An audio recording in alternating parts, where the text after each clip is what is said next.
Good morning, student. This lecture is for 12th class student. This is third chapter, Journey to the End of the Earth from your Vista. From page number 18, let us start. Next part of this chapter, part of history. 650 million years ago, a giant amalgamated southern supercontinent Gondwana did indeed exist, centered roughly around the present day Antarctica. So in this chapter the writer says that about 650 million years ago there was a giant supercontinent called Gondwana which was centered around the present Antarctica. Clear?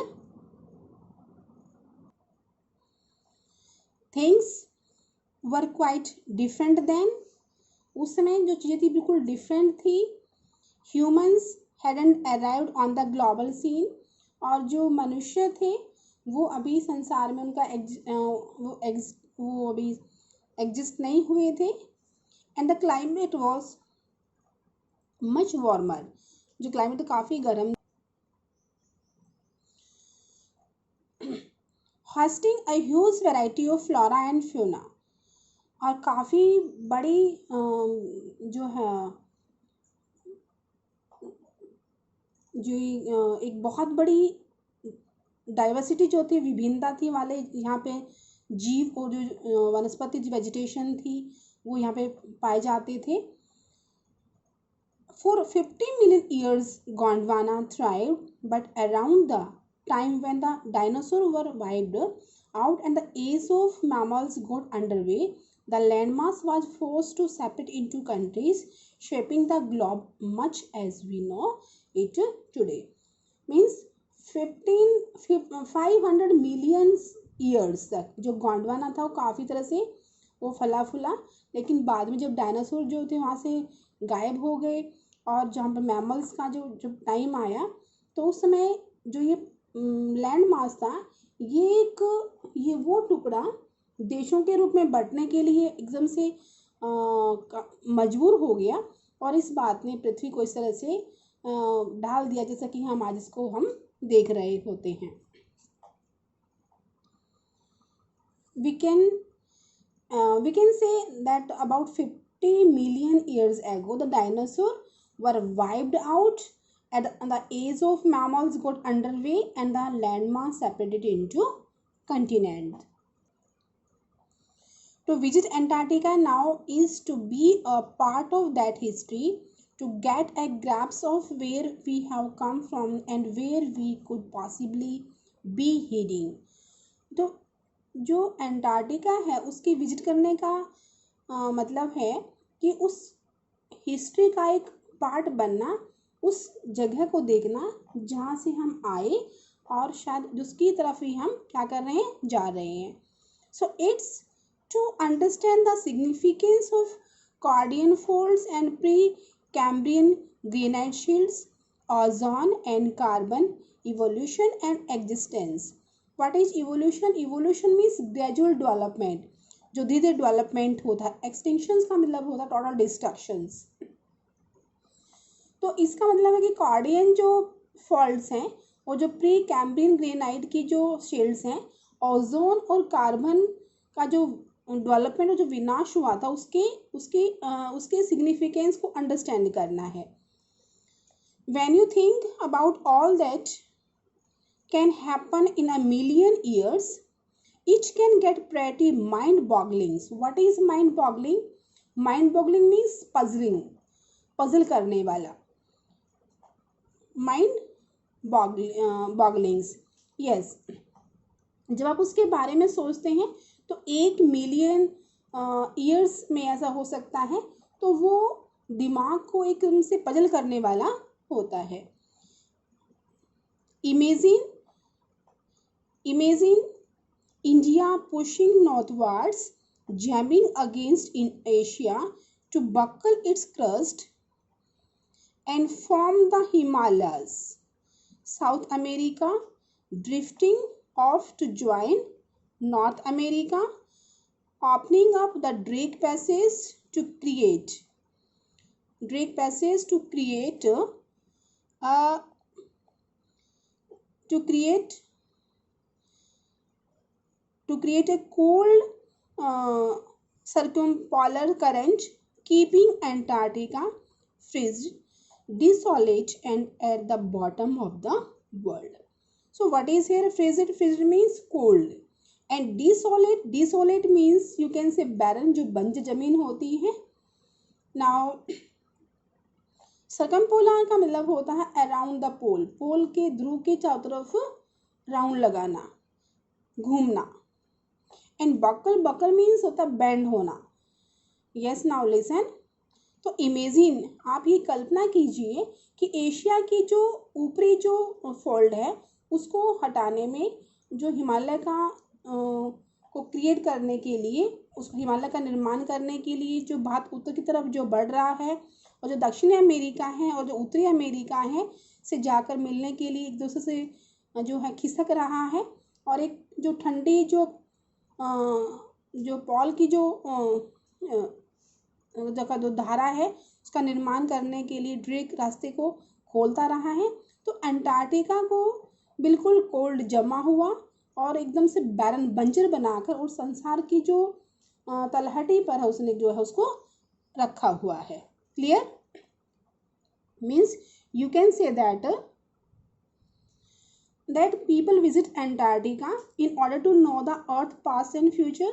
So they visited to understand the importance of coordinate folds. It is amazing to think that big chunks of landmass separated from it and from the continent of today. So India got separated and jammed against the rest of Asia. So this resulted in the formation of the Himalaya and India joining the Asia again. And South Africa broke away, adjoins North America. This opened the Drake Passage to create a cold current around the South Pole, which keeps the cold and barren of the Antarctica. Clear? Next, for a sun-worshipping South Indian like myself, 2 weeks in a place where 90% of the Earth's total ice volumes are stored in a chilling prospect, not just for circulatory and metabolic functions but also for the imagination. Yes, for the sun worshipping, एक मेरे जैसे जो सन की पूजा करने वाले हैं के लिए जो साउथ इंडियन है, उनके लिए उस जगह पे 2 वीक्स वहाँ पे रहना जहाँ पे कंप्लीट अर्थ का 90% जो है, जहाँ बर्फ़ के स्टोर हैं, बर्फ़ की बर्फ़ जमी हुई है, and volumes are stored in a chilling prospect not just for circulatory, केवल रक्त संचार और उसकी शारीरिक और भौतिक और रासायनिक क्रियाओं के लिए नहीं बल्कि कल्पना के लिए भी. Okay, it's like walking into a giant ping pong ball devoid of any human marker, no trees, billboards, buildings. और ऐसा कुछ जैसा कि एक किसी बहुत बड़ी पिंग पोंग गेंद के अंदर जो चला जाए जहाँ पर ह्यूमैनिटी का कोई भी मार्क, कोई भी निशान न हो. No trees, billboards,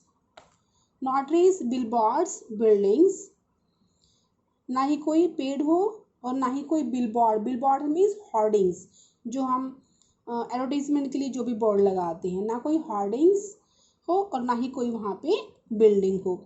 you lose all earthly sense of perspective and time here. You know, यानी कि आप यहाँ आकर आप पृथ्वी से रिलेटेड जितने भी जो सीन हैं, जो टाइम है, उसको आप भूल जाते हैं. The visual scale range from the microscopic to the mighty mites and mites to blue whales and icebergs as big as countries. The largest recorded was the size of Belgium.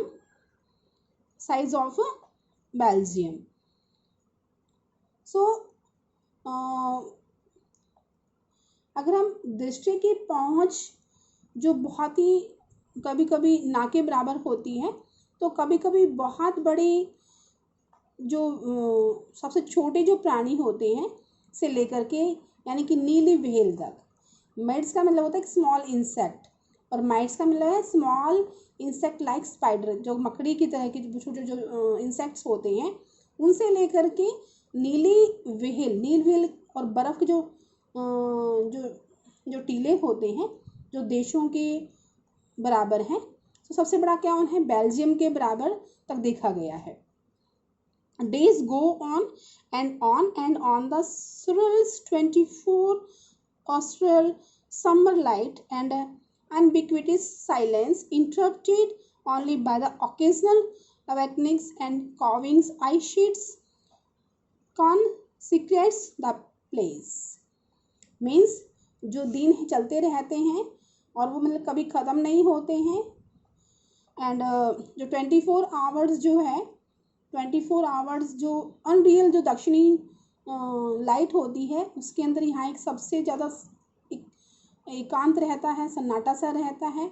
और जब टूट जाता है तो वहाँ कोई भी अचानक से क्या होता है, कोई भी बर्फ़ की एक नदी बनती है और या कोई बर्फ़ की जो चट्टान टूट कर उस जगह को जो है एकदम से हौली कर देती है। So it's an immersion that will force you to place yourself in the context of the Earth's geological history, and for humans, progonies isn't good. So immersion means of dipping, डुबोना। तो ये आपको मजबूर कर देता है कि आप स्वयं को उस अर्थ के जो जोलॉजिकल यानी कि जो भूविज्ञान है, जोलॉजिकल मीन्स रिलेटेड टू जोगोलॉजी, तो उसके भूगर्भ इतिहास के में देखें और मानव के रोग की जो दिशा है उसकी तरफ देखें, और आपको जो परिणाम की जो भविष्यवाणी है वो आपके लिए क्या होगी, अच्छी नहीं होगी। एंड फॉर द ह्यूमंस यानी कि मनुष्य के लिए क्या होगा, द प्रोगोनिसिस इजंट गुड, ये उसके लिए उसकी जो भविष्यवाणी है वो अच्छी नहीं है। In the end, you can say that in Antarctica there was no nights and days as we experience here, and there is silence everywhere, which is broken only by the occasional awakenings और calvings ice sheets। जो ये बर्फ जो चट्टानें टूटती हैं इनसे जो भी आवाज़ होती है वो साइलेंस को वहाँ पे क्या करती, ब्लॉक कर देती है, और वरना वहाँ पे बिल्कुल पीसफुल क्या है, पीसफुल एनवायरनमेंट मिलता है। So student, till here you will revise chapter. Tomorrow will continue from human impact. Thank you.